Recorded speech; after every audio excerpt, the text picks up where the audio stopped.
Hello, welcome to Vest Top 5. So today we're talking about the worst of the Shyamalan Ding Dong films. We spoke about the good ones, which were mostly just Unbreakable, Glass, and all the movies in that universe, with a few others sprinkled here and there. But now we're going to talk about the really bad ones, the turds, the ones that made him, go into like a cave and just think about his life. There's a time when you would see his name up on the screen, like, oh man, a Shyamalan movie. And then it's like, oh fuck, a Shyamalan movie, get the fuck out of here, let's leave. The movies on this list, I don't hate any of them. Like, I enjoy each one for different reasons, even though they're not very good. And you can see the level of pretentiousness in each of these films. This is during a time that everyone was expecting him to have a twist, everyone was expecting him to have this grandiose film, and it typically was horror, or something along those lines. So stick around, we're going to be talking about all these movies. Number 5, I don't think it's a terrible, terrible movie. I just think it's very mediocre. This is during a time that Shyamalan's name was hidden from a lot of marketing, and that movie was After Earth, starring Will Smith and his son Jaden. After Earth was actually a movie that was co-written by Will Smith.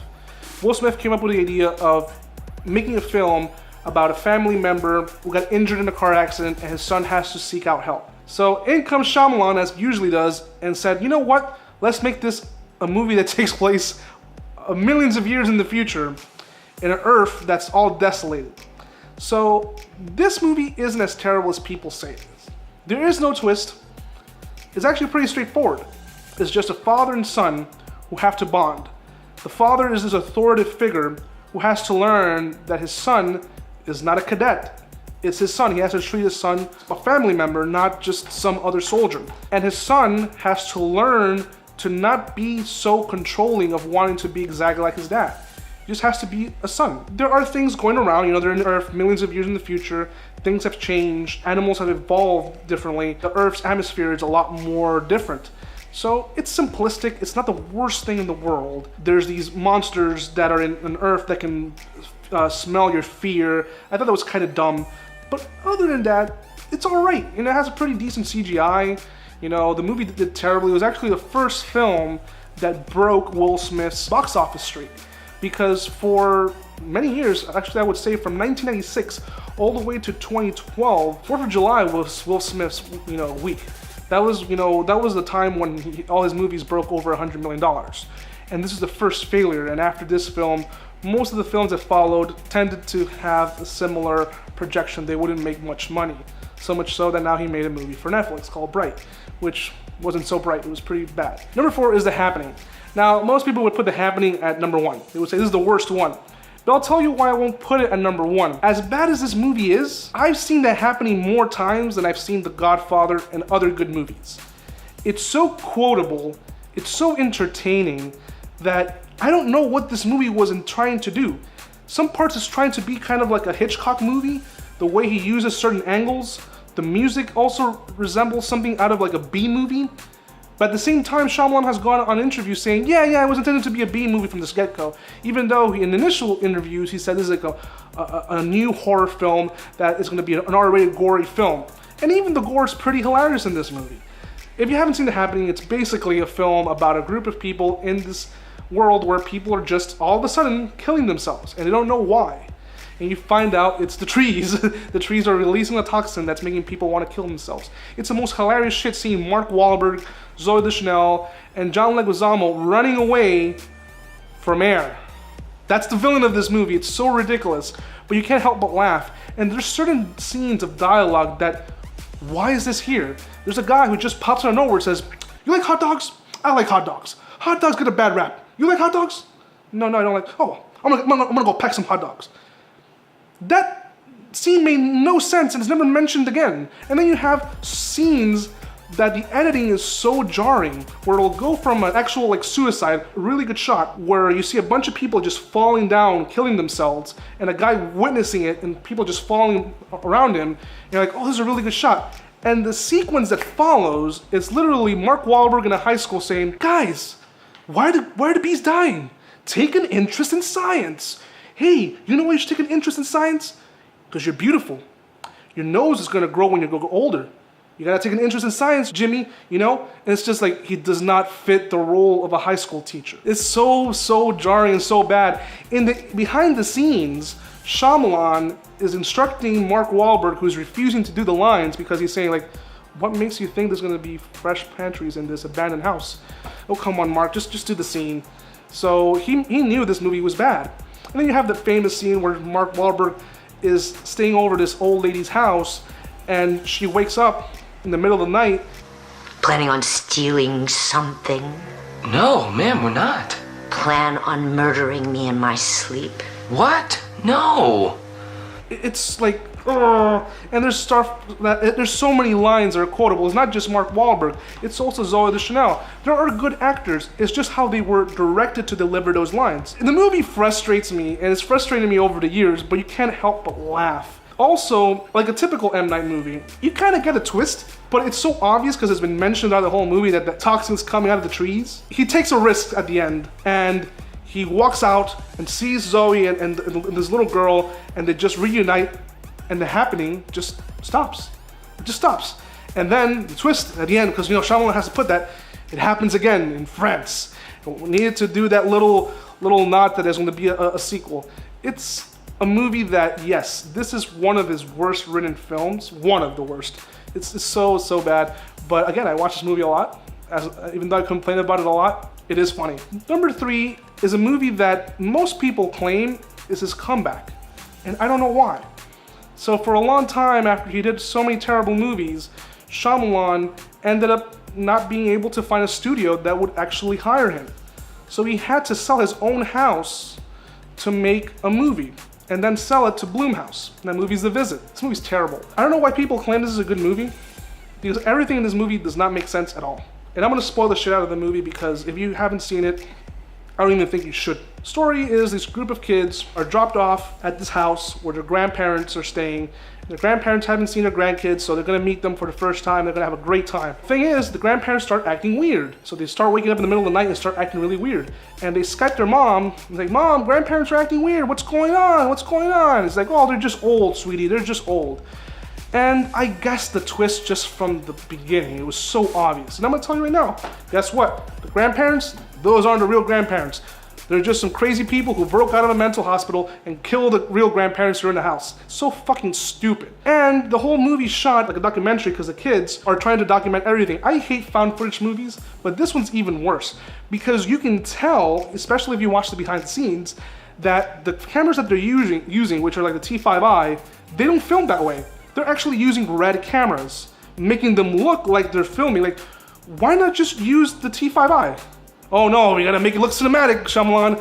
You can tell that there's scenes, which just happens in every found footage film, where you're questioning the decisions of the characters. Like, why are you still holding the camera? Why are you going back to pick up the camera? Any normal person would say, fuck it, I'm gonna save my own skin. And it's evident in this film, these two kids could have saved themselves so many times, but yeah, we need that camera because we gotta document everything for no real reason because it doesn't serve as the plot. To make this film even more terrible, which people said, oh, this movie has a great kid who can rap. The main kid who raps in the movie, he's fucking annoying. I could not stand him. For whatever reason, he says in the film, oh, I'm not gonna say expletives when I fall down. I'm gonna say names of celebrities. So little Trip's like, oh, Katy Perry. I thought it was really stupid. And when he raps, I wasn't even laughing. I was just like, this is cringe. And then towards the end, you have just thrown in there, like the girl says, oh, my brother really wanted to put this at the end. So the movie ends with the credits, and he's just rapping. I may be 13, may not live in the hood, may not carry no chrome, may not be allowed a cell phone at dinner, but I'm young and can do 18 push-ups, and I speak the truth. My sister tried to make a film about old people feeling dismay, but it didn't turn out that way. She hit the screen and killing got vomited in her face. And in interviews, they've asked Shyamalan, so did the kid write? No, that was me. Like, so proud I wrote those lyrics. Like, fucking idiot. So number 2 is The Last Airbender. Most people would put The Last Airbender as number 1. This is actually Shyamalan's most expensive film. This is over $100 million thrown down the drain of special effects garbage up on screen. It's supposed to be based on an anime, I believe, or cartoon. I've never seen the cartoon. I heard it's really good. Shyamalan wrote and directed the adaptation from the show. And what I tend to see with this film is just they put so much garbage into one movie. Let's cram up almost like half of the show into a movie. That's what it seemed to me. So basically the story is this character named Ong. He's been in this like ice sphere trapped for many thousands of years. And he's supposed to be the last airbender. He's the last person who can master all the elements. And he's the chosen one.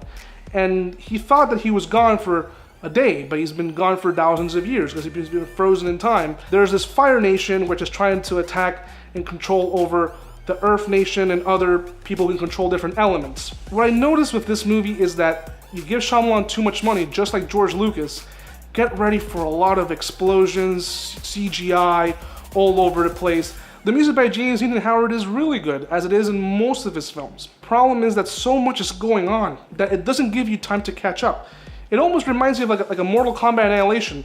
We're gonna have a bunch of exposition, let's get ready for a big action sequence right after, because we need to have that action sequence. And weird slow motion, a typical slow motion that you see in the early 2000s of like, woo, and then we go back again to normal speed, then we go back to slow-mo, then we go back to normal speed. If you just turn off your brains like, oh fuck it, I don't know who's killing who, I don't care anything, let me just enjoy it, you'll have a good time. Number one though, this one is woof. This one's the creme of the caca.